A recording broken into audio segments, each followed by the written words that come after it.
Hello guys 22ရက်နေ့ကချိန်ဖြိုးသွားတဲ့ vlog လေးကိုဒီနေ့မှအသစ်လုပ်ပြီးလာတင်တာဖြစ်ပါတယ်အဲ့အနေပြီးတော့ဆရာမက3နာရီထိုးသွားမယ်ဆိုပြီးတော့ချိန်နာပြီးမယ်2နာရီခွဲတည်းရောက်သွားလို့နိုင်ဝက်လုံးလုံးထိုင်ဆောင်နေရပါတယ်ပြီးတော့အဲ့ဒီကနေသွားပြီးတော့ကားတော်တော်ကြာစီးလိုက်ပြီးတော့ဖျားကြီးအောက်ကိုရောက်တယ်ပေါ့နော်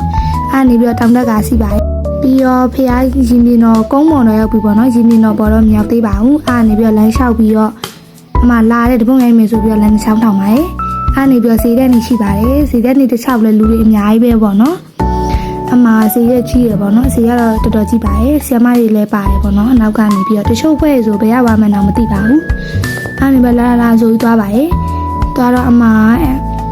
တစ်ချောက်လုံးအမဗီဒီယိုတွေပဲရိုက်ခဲ့ရပေါ့နော်အနောက်ကနေပြီးတော့လည်းနေချောင်းထောင်ပါတယ်သူလည်းနေချောင်းထောင်တာတော့ဗီဒီယိုတိုင်းပါပါတယ်အဲ့နေပြီးတော့သွားရင်းနဲ့အမဖျားရင်မင်းတော့ပေါ်ရောက်သွားပါပြီကျဲချိုးဖေးရပမာလဲဆိုပြီးလိုက်ရှာတာနောက်ဆုံးတော့တွေ့ပါတယ်ပြီးတော့ဗီဒီယိုလေးရိုက်ခဲ့သေးရပေါ့နော်ဒါကဗီဒီယိုရိုက်ခဲ့တာပါပြီးတော့ခဏပဲနေပြီးတပုံလေးပါညာရိုက်ပြီးတော့ပြန်ဆင်းလာပါတယ်ပြန်ဆင်းလာတော့အမှတစ်ဖြတ်ပေါ့နော်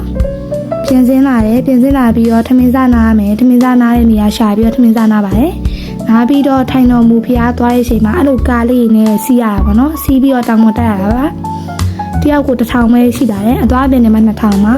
ကားအကြိုင်းစီးရပါဘူး3မိနစ်လောက်ပဲစီးရတယ်ပေါ့နော်ဒါပေမဲ့တော်တော်စီးကောက်ပါတယ်3မိနစ်ထဲမလို့ဝမ်းနေသွားတာပေါ့နော်အဲ့နေပြဟဲ့လာဆိုပြီးတော့ဗီဒီယိုရိုက်ပါတယ်အမှလည်းနှစ်ချောင်းထောင်ပါတယ်သူလည်းနှစ်ချောင်းထောင်ပါတယ်ဒုတိယလူဆိုတော့အဲ့မှာကားဒီလိုကားလေးနဲ့စီးရပါအဲ့နေပြီးတော့ဖျားပူပြီးတော့ပြန်ပြီးတော့ဆင်းပါပြီပြန်ဆင်းပြီးဘယ်တော့မှလည်းဆိုတော့လိုက်ကြည့်ကြပါနော်အဲ့တစ်ချောင်းလုံးလည်းတော်တော်ပြောခဲ့ရပါတယ်နောက်လည်းတူသွားကြည့်ပါသေးရဲ့အမဘယ်သွားလဲဆိုပြီး slide ကြည့်ပေးပါပြီးတော့မဲရှင်ပြားတော့မှာဖြစ်ပါတယ်မဲရှင်ပြားရောက်တဲ့ခါကျတော့ဆရာမတွေကကားပေါ်မှာပဲနေခဲ့ပါတယ်ဒါမဲရှင်ပြားပါအထဲမှာဒါတော့မဲရှင်ပြားဝင်နေရပါတော့မဲရှင်ပြားတော့ဟုတ်ပါဘူး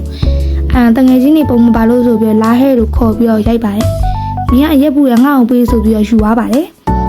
ယူသွားတော့လူညီလားအမကြီးက